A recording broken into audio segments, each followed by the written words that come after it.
এটা কিন্তু খুব সহজে বানানো যায় আর খেতে কিন্তু দারুণ হয়। আপনারা বাড়িতে এইভাবে একবার বানিয়ে দেখবেন, আশা করি আপনাদের ভালো লাগবে। তো নমস্কার বন্ধুরা, কেমন আছেন সবাই? আশা করি সবাই ভালো আছেন। আজকে আমি খুব সহজে একটা রেসিপি আপনাদের বানিয়ে দেখাবো, সেটা হলো রায়তা। তো চলুন তাহলে একদম ঘরোয়া পদ্ধতিতে আমি আপনাদের রায়তা বানিয়ে দেখাচ্ছি। ভিডিওটা স্কিপ না করে পুরোটা দেখবেন, আশা করি আপনাদের ভালো লাগবে। আর আমার ভিডিও, আমার রেসিপি যদি আপনাদের ভালো লেগে থাকে তাহলে অবশ্যই আমার চ্যানেলটিকে সাবস্ক্রাইব করে দেবেন, আর একটা লাইক আর একটা শেয়ার করে দেবেন। তো বন্ধুরা, রায়তা বানানোর জন্য আমি এখানে 250 গ্রাম মতো টক দই নিয়ে নিয়েছি। আর দইটা অবশ্যই টক দই নেবেন, সম্পূর্ণ টক। দইটা আমি দিয়ে দিচ্ছি, এবার একটা পাত্রের মধ্যে ঢেলে নিচ্ছি দইটা।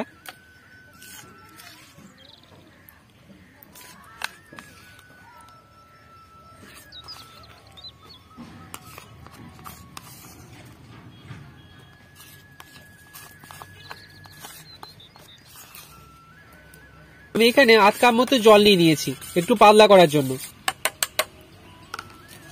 এবার আমি এর মধ্যে দিয়ে দেব অল্প সামান্য গাজরকে আমি গ্রেট করে নিয়েছিলাম, সেই গাজরটাকে দিয়ে দিচ্ছি। এবার দিয়ে দেব শসা নিয়েছিলাম, আমি শসাটাকে গ্রেট করে নিয়েছিলাম, সেই শসাটা দিয়ে দিচ্ছি। আমি সমস্ত উপকরণগুলোই প্রায় 2 চামচ মতো করে দিচ্ছি। এবার দিয়ে দেবো পেঁয়াজ কুচি, আর দিয়ে দেব টমেটো কুচি, আর একটা লঙ্কাকে আমি কুচি করে নিয়েছিলাম, সেই লঙ্কাটা দিয়ে দিচ্ছি।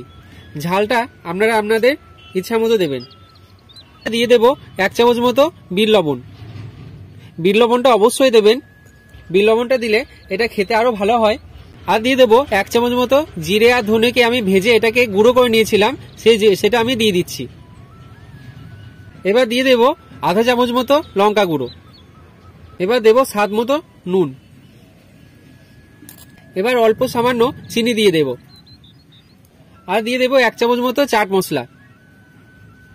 এবার সমস্ত উপকরণটাকে ভালোভাবে এর সাথে মিশিয়ে নেব।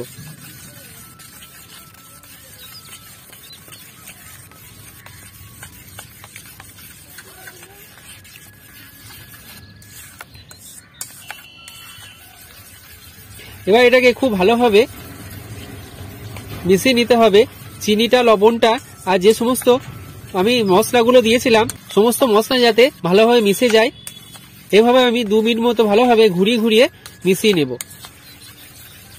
তো টক দইয়ের পরিবর্তে যদি আপনারা মাঝে মাঝে এইভাবে রায়তা বানিয়ে খান, তাহলে দেখবেন খেতেও খুব ভালো লাগে।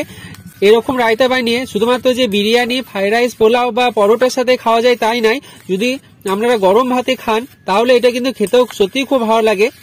তো দেখতে পাচ্ছেন বন্ধুরা, আমাদের রায়তা তৈরি হয়ে গেছে।